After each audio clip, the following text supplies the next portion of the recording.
bismillahi raxmaani raxiim assalaamu calaykum waraxmatullaahi wabarakaatu marka hore waxaan salaamayaa dhammaan guddiyada kala duwan ee doorashooyinka hadday ahaan leedahay heer federaal fiid hadday ahaan leedahay heer goboleed ee siid iyo guddiga xalinta khilaafaadka ama conflict resolutionka tiimka ah dhammaantiin marka hore waa idin salaamayaa marka labaad waxaan rabaa halkan in aan uga bogaadiyo hambalyana uga jeediyo dhammaan goobihii ay ka bilaabatay codbixintii iyo qabashadii doorashada aqalka hoose waa ku mahadsantihiin labadii goobood oo bilowday saddexda goobood oo tiimka ay halkan ka fadhiyaan siidadkoodina waxaan farayaa in ay sida ugu dhaqsiyaha badan u bilaabaan waa loo xayiran yahay dalka idinka ayuu idin fadhiyaa waxaa mas-uulka ah hawsha inay bilaabato waa heer federaal iyo heer dowlad goboleed siiba siid waa inay hawshaas bilaabaan saddexda maamul ee ugu horey ka dhiman doorashada bilaabideeda saa la socotaan cabashaa soo yeertay waa nagu ceeb anigoo idinkoo xasuusatay inaad maalintii koowaad alle idinku dhaariyey inaad hawsha doorashada aada u gudataan sida ugu hufan ee ugu saxsan waana iga ballan qaadeen laakiin maantay labadii dowladood goboleed ee bilowday waxaa soo yeeray shacabka soomaaliyeed iyo shacabka iyo beesha caalamka ka soo yeeray daahfurnaan laga cabanayo kuraastii aada qabateen waa run meel markay hawl bilaabato ayaa la ogaadaa cabashadeeda cabashadii waa bilaabatay mana loo dul qaadan karo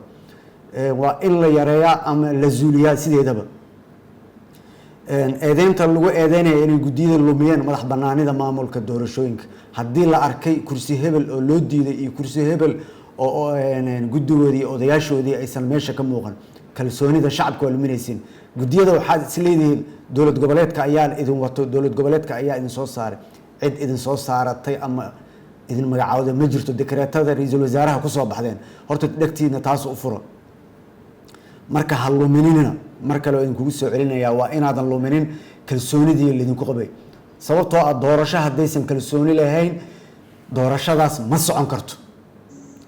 waxaan rabaa halkan kale in aan ka sheego wada shaqeyn la-aanta iyo kala dambeyn la-aanta guddiyada labada heer ee doorashooyinka ee fiid iyo siid ama midda heer gobol ama midda heer federaalba wada shaqeyn xuma ayaa muuqatay si loo hagaajiyo hufnaanta doorashooyinka waxaa laydin farayaa in aada doorashada u qabataan sida ugu waafaqsan habraacyada doorashada qabashada doorashada golaha shacbiga waxaa si toosa uga mas-uulah guddiga maamulka doorashooyinka ee heer dowlad goboleed waxaa keliya oo ay la wadaagaan madaxda dowlad goboleedyada ee madaxda ka ah madaxweyneyaasha waxa kaliya ay la wadaagi karaan waa asteynta kuraasta haweenka iyo fududeynta arrimaha amniga doorashada iyo wixii dhaqaale ku saabsan oo markaas taagan haddii loo baahdo keliya ayay idinkaga baahan yihiin kama mas-uul ahan doorashada odayaasheeda dhaqanka inay soo xulaan kuwa bulshada arrimaha civil society-ga inay soo xulaan xaq uma lahan siidka ayaa ka mas-uulah saa darteed la socda guddi madax banaana tihiin cid idin maamusho oo aada kala tashan kartaan ma jirto waxaa korjoogtayn ku leh guddiga hirgelinta doorashooyinka heer federaal kuraasta aysan hubin in shuruudaha doorashada la buuxiyey lama qaban karo dhegtiina fura ree siidow ama ree dowlad goboleed guddiyada heer federaal waxaa waajib ku ah inay hubiyaan waa hubin in kuraastaasi loo maray habkii saxda ahaa oo ah in la buuxiyo shuruudaha in doorashada waxay ku bilaabataa diyaar garowge in kuraasta nambarkeeda la dejiyo oo hoobkeeda ama aqalka hoose lasoo dejiyo markii lasoo dejiyo siid waxay diyaarinayaan odayaashii iyo civil society-gi waxaana ka hubinaya oo okay ka saaraya guddiga doorashooyinka ee heer federaal waana inay u ogolaadaan shuruudaas ah inay hubiyaan in shuruudaha lasoo buuxiyey haddaana lasoo buuxinna doorashadaas aqbal maahan dhagihiina fura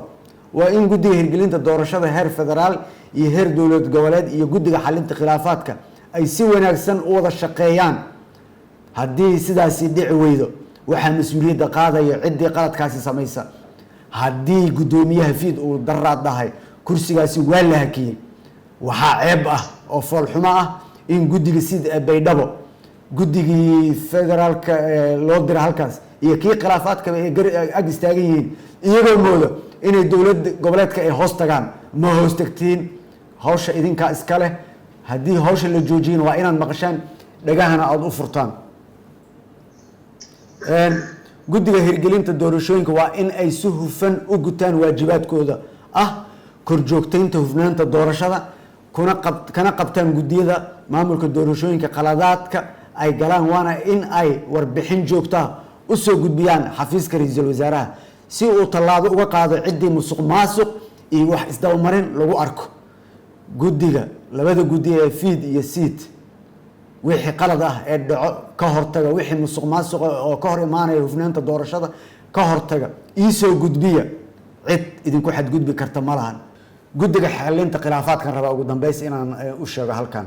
guddiga xalinta khilaafaadka waa in ay shaqadooda dardargeliyaan, xaqiijiyaan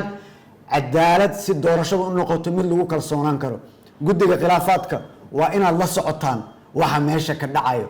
waxa la soo gudbiyo, waa inaad sida ugu dhaqsiyaha badna tallaabo ah ka qaadaan. sidaa darteed walaalayaal guddiyada waa idinkugu soo celiyo mar koowaad tababaraa laidin siiyey, waa laidin aaminay, waa idin dhaariyey, haddana qaladaadka ummadda shacabka soomaaliyeed idin fiirsanayo. sidaa darteed ergada soo xulideeda waxaa u madax bannaan, waa idiin sheegayaa, ergaa la soo xulaya waxaa u madax bannaan caaqilada iyo labada xubnood ee bulshada rayidka ah. doorka guddiyada aan idinkugu celiyo waa hubinta in shuruudaha ergada la soo buuxiyey oo keliya. maamulada madaxweyneyaasha dowlad goboleedyada wax door ah kuma lahan soo xulidda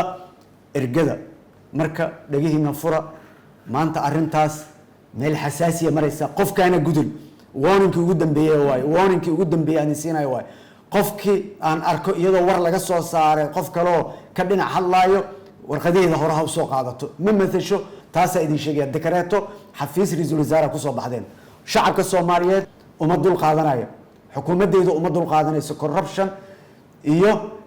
hufanaan la-aan inay doorashada isku dhacdo. waa mahadsantii.